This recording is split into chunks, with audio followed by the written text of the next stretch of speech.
A lot of headlines yesterday. A lot of people picked up the commissioner, Adam Silver, who was with us, and I felt the interview was slipping away. He was talking about, there was a lot of PR there that he wanted to get out, get some positives, remind people. I mean, there's a reason why he came on. I've known him for over 30 years. I knew him when he worked for NBA Entertainment. He was doing production there, and now the commissioner. But I could tell that I was running out of time, and I wasn't getting anything from him. And he was going to talk about some things. He had bullet points. And then I said, all right, now I got to interrupt him or make it rapid fire. And then that's when I said, give me some of the crazy ideas that come across your desk. And he had this to say. Something else that I'm a fan of, and I'm probably in a minority, as we get more involved in global basketball, the NBA is the only league that plays 48 minutes.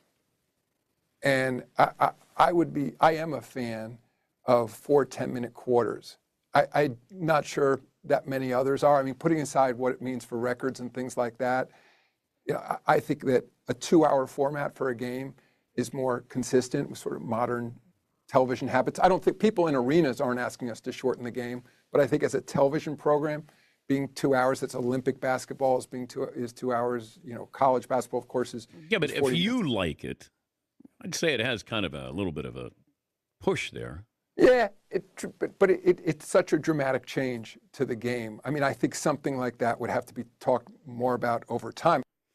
And once again, that's a wild idea. He did say he's in favor of it. He didn't say it's going to be on the agenda, with the owners' meetings or the competition committee. He was just throwing out some things. He was talking about, maybe you award 2 free throws if you're fouled on a 3-point attempt. But social media said, oh, why don't you have your players play every game? Why don't you get rid of the 3-point shot?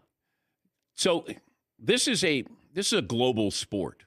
I mean, players coming over from all over to play, and that's what they play, 10-minute quarters. The Olympics, 10-minute quarters.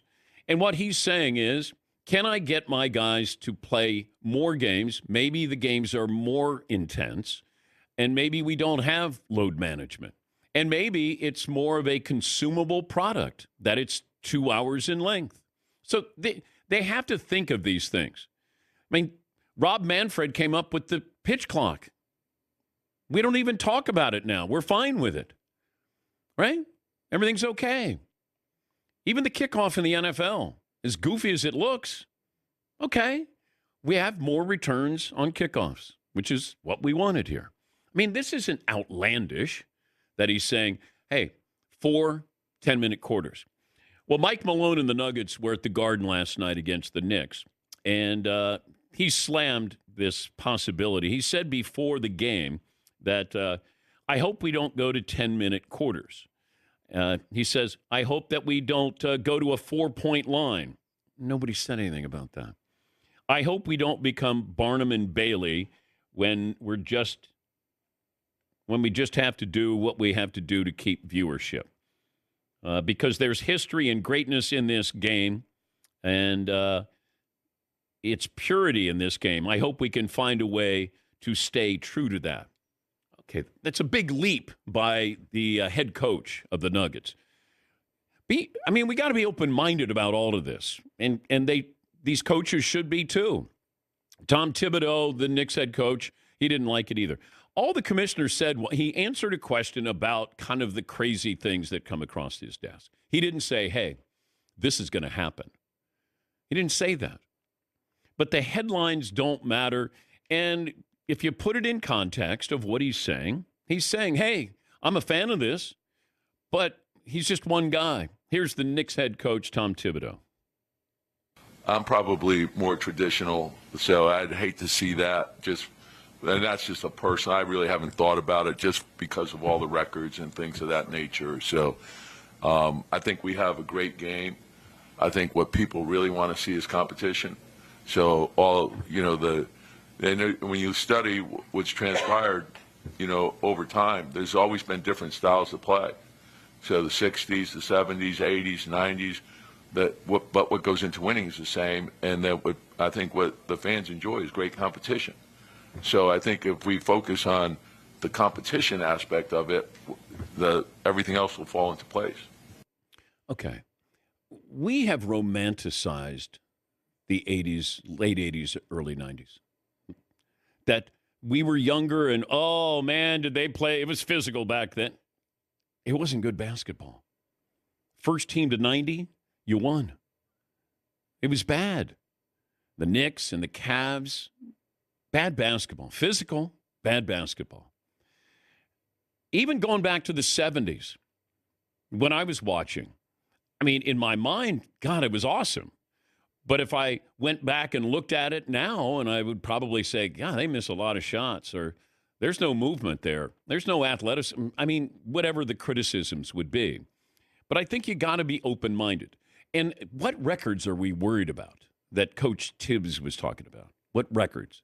Now, if there's incentive clauses in your contracts, okay, then maybe we'll have to modify those.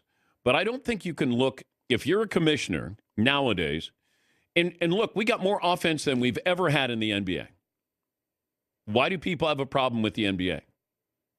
You got offense. You got guys shooting threes. But what is it that people don't like? What league added more offense and we go, nah, too much? I don't know. Too many threes. I don't like it because I've seen basketball be played where you can incorporate the three, just not be reliant on the three. And that you're seeing players take threes who shouldn't be taking threes. Not everybody is meant to do that. But it'd be like me saying to a pitcher, don't throw 100. You know what's best if you don't throw 100? You may last a little longer. Or, hey, don't be swinging for home runs. I mean, I don't know how to cap the threes. Or, hey, you only get to swing really hard one time. Or you can only throw over 101 pitch. Like, that's what, I mean, baseball is, you throw it, you hit it. Now, they've tried to add more. They got the stolen base back. I mean, but that's because you have to be open-minded. Now, I'm not thrilled about it, but I love that he shared that. And then everybody's going to think that it's going to somehow be put into law next season, where all he wants to do is get reaction. You gather information. All right, maybe we can't do that. But he's thinking about those things. And he's also looking at, how we consume basketball is through social media. You're not watching games, but he's not worried about that as much as, are you consuming some part of the game? And these networks are waiting in line to give them billions of dollars. Somebody's making money. Somebody's watching this. And it's a global sport. Like 7 of the 10 best players aren't even from the United States. This is a global audience as well. And you may not like it, but it might be one of those things when it happens, you don't even think about when it's successful. Yes, Marvin.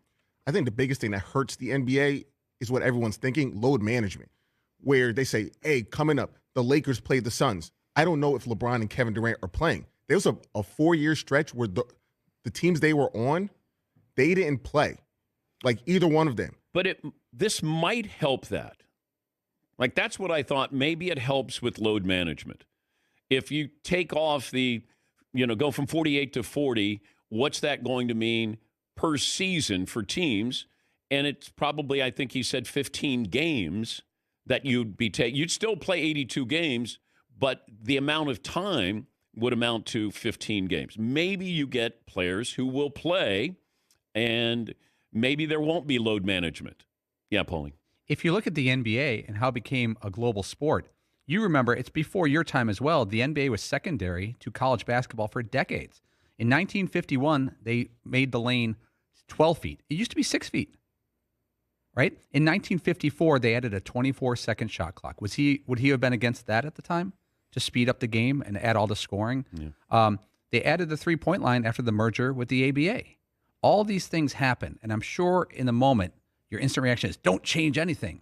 But you never get to the next level without change in any sport.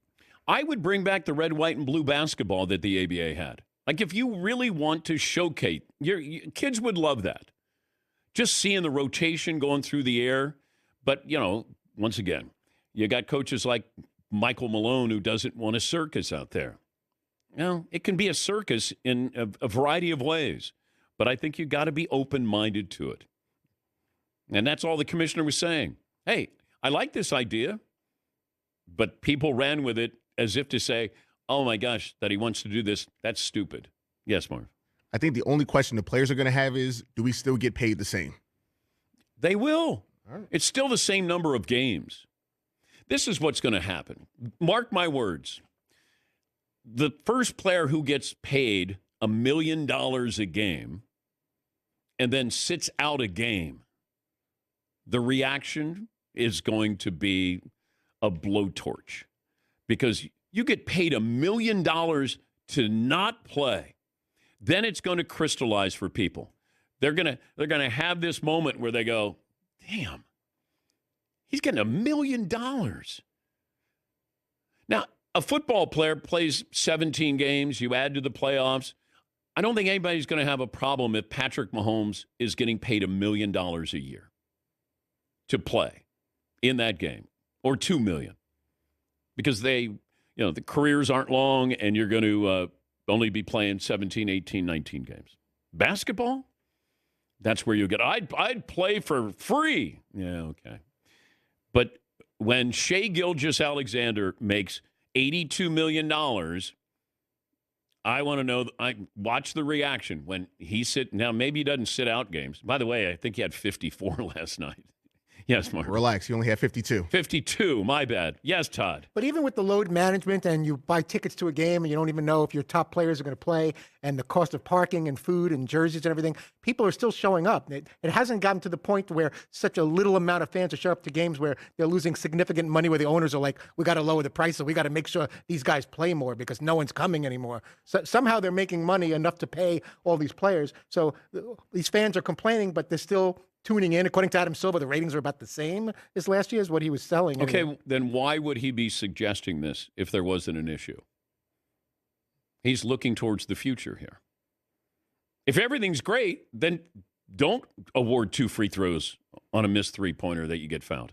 Don't think about making it 40 minutes. If everything's great, it's like everything's great in here. I don't go, you know what? I think I need to make a change with the Danettes.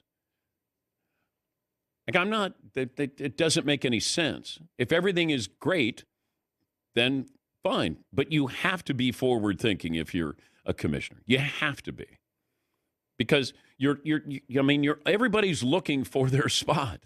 There's only so much time in a day or in a week or a month or a year, and the NFL encroaches on everybody. And that's what all of these commissioners, you have college football right now, the Big Ten and the SEC, and the other commissioners, but really it's those two, talking to Commissioner Roger Goodell. They want to work with the NFL to say, can you help us have our standalone national title game? So it's not later, it's after the AFC, NFC title game or divisional game. That's what's happening. You have to partner up. You have to understand your place on the sports landscape. And I think that's all Adam Silver did. He's just looking. What do we do? How do we do it? When do we do it? Do we do anything? Do we raise the basket? Do we lower the basket? I mean, not lower the basket. Do we widen the floor? Like, guys are so big. If you watch a game in person, you're like, how does everybody fit on the offense or defensive side of the ball? Like, there's not enough room. I think if you can get in the corner, I don't even know. Like, some guys probably can't even shoot threes in there because they can't get their feet in bounds. Yes, Marvin. Unrelated but kind of related, NBA players are enormous. A.J. Brown was at the at the Lakers game. He looked like a little person next to LeBron, or Tyrese Maxey. Steph Curry and Myles Garrett are the same height. Like, these guys are enormous humans. And now you want to have them sit in a corner where their feet barely touch? I saw Conor McGregor with Brooke Lopez. Sizing them up. Now, I mean, Conor McGregor, you could rest a drink on his head.